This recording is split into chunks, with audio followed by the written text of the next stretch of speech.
Saudara-saudari yang terkasih, selamat datang di channel saya, Pastor Soleman. Kali ini saya mengajak kita semua untuk belajar bersama mendalami tentang malaikat agung.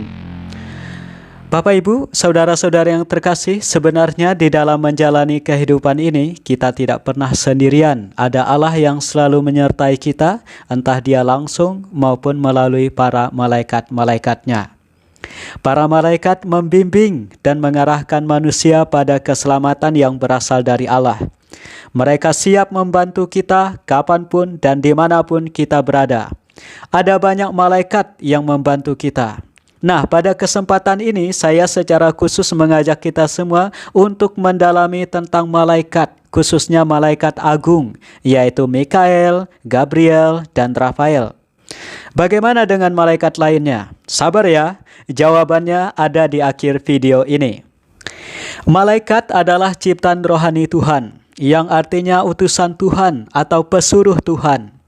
Ya, bisa dikatakanlah mereka adalah asisten Allah.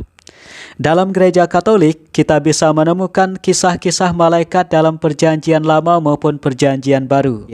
Oke, langsung saja. Kita akan membahas satu persatu siapa sih malaikat agung itu. Pertama, malaikat agung Mikael. Mikael berarti siapakah yang seperti Tuhan. Penglihatan dalam kitab Daniel menceritakan malaikat agung Mikael digambarkan sebagai seorang yang membantu Israel melawan para musuhnya. Lihat Daniel bab 12 ayat 1. Sedangkan dalam kitab Wahyu, malaikat agung Mikael menjadi pemimpin pasukan malaikat saat mengalahkan kekuatan para iblis yang dipimpin oleh Lucifer. Lihat Wahyu bab 12 ayat 7-9. Selain itu, ia juga disebutkan dalam suatu perselisihan dengan iblis mengenai mayat Musa. Ya, bisa dikatakanlah malaikat agung Mikael ini seperti malaikat perang Allah dalam mengalahkan iblis dan kuasa jahat. Dia sering digambarkan memakai baju tentara, memegang pedang atau tombak, dan menginjak iblis. Paus Leo ke-13 menyusun sebuah doa secara khusus untuk malaikat agung Mikael ini. Berikut ini adalah doanya. Santo Mikael, malaikat agung, belalah kami pada hari pertempuran. Jadilah pelindung kami melawan kejahatan dan jebakan si jahat. Dengan rendah hati kami mohon, kiranya Allah menghardiknya, dan semoga engkau, hai Panglima pasukan surgawi, dengan kuasa Allah mencampakkan ke dalam neraka setan dan semua roh jahat yang berkeliaran di dunia, hendak membinasakan jiwa-jiwa. Amin. Bagi Anda yang sering atau bahkan saat ini sedang diganggu oleh setan, berdoalah kepada malaikat agung ini. Bersama pasukannya, dia pasti akan datang menolongmu. Yang kedua adalah malaikat agung Gabriel. Gabriel berarti kekuatan Allah. Malaikat Gabriel ini mungkin adalah nama malaikat yang sangat populer bagi kita. Malaikat agung Gabriel adalah malaikat yang datang kepada Bunda Maria untuk memberitahukan bahwa Bunda Maria akan melahirkan dan membesarkan Yesus Sang Mesias. Lukas bab 1 ayat 26-38. Dalam kisah itu, kita selalu ingat bahwa malaikat agung Gabriel menyampaikan salam kepada Bunda Maria. Kemunculan malaikat agung Gabriel ini juga dapat kita saksikan ketika Zakaria menerima warta akan lahirnya Santo Yohanes Pembaptis dari istri Zakaria, Elisabet, yang sudah dikatakan mandul. Lihat Lukas bab 1 ayat 5-25.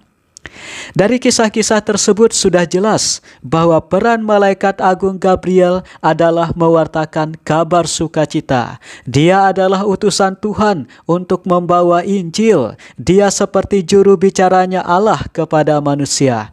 Nah, kepada malaikat agung Gabriel ini kita dapat memohon bantuan Allah agar diberikan juga karisma untuk membawa kabar sukacita Allah seperti malaikat agung Gabriel ini.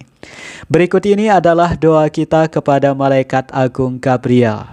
Malaikat Agung Gabriel yang terberkati, kami mohon kepadamu, jadilah pengantara kami di hadapan tahta kerahiman ilahi pada saat kami memerlukannya.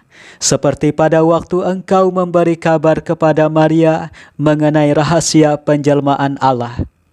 Semoga melalui doa-doa dan perlindungan-Mu di surga, kami mendapat kebaikan yang sama dan selalu menyanyikan pujian bagi Allah di dunia ini untuk selama-lamanya. Amin. Yang ketiga adalah Malaikat Agung Rafael. Rafael berarti kesembuhan dari Allah. Kisah Malaikat Agung Rafael dapat kita temukan di dalam kitab Tobit. Di sana dikatakan bahwa Rafael menjadi teman seperjalanan bagi Tobia di dalam mencari obat untuk menyembuhkan ayahnya Tobit. Bisa dilihat Tobit bab 5 ayat 1-23. Selain itu, ia melepaskan Tobias dari pengasuh setan Asmodeus. Tobit bab 3 ayat 17. Malaikat Agung Rafael ini juga menjadi penyembuh kebutaan Tobit bab 11 ayat 1-19.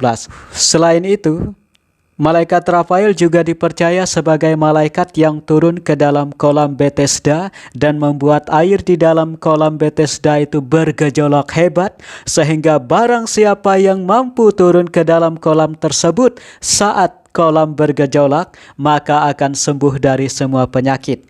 Kita ingat, ketika Yesus meminta orang lumpuh berjalan mengangkat tilam di kolam Bethesda, orang lumpuh tersebut sudah lama menunggu di situ, tetapi belum dia sampai ke situ, ke kolam itu, air di kolam itu tidak bergejolak lagi, orang lain sudah mendahului dia, sehingga dia tidak dapat sembuh, sampai akhirnya Yesus datang menyembuhkan dia. Oke, kembali lagi, bahwa dapat dikatakan di sini Malaikat Rafael adalah malaikat yang menjadi penunjuk jalan dan menjadi penyembuh bagi orang yang sakit. Oleh karena itu, berdoalah kepadanya bila kita akan melakukan perjalanan atau ketika kita sedang tersesat di dalam perjalanan yang sesungguhnya maupun tersesat di dalam menjalani kehidupan ini, berjalan di jalan yang bukan jalan Tuhan. Kita juga bisa memintanya untuk menyembuhkan kita atau siapa saja yang sakit. Berikut ini adalah doa kita kepada Malaikat Agung Santo Rafael. Ya Tuhan, dalam kebaikan-Mu yang tak terlukiskan, Engkau telah menjadikan Santo Rafael yang mulia sebagai pelindung umat-Mu dalam perjalanan. Dengan rendah hati kami mohon kepadamu, agar kami dapat dituntunnya di jalan keselamatan dan memperoleh pertolongannya saat jiwa kami dalam bahaya. Demi Yesus Kristus, Tuhan kami. Amin. Nah, saudara-saudari yang terkasih, bagaimana dengan malaikat-malaikat lainnya? Apakah mereka bukan malaikat agung atau memiliki julukan lain?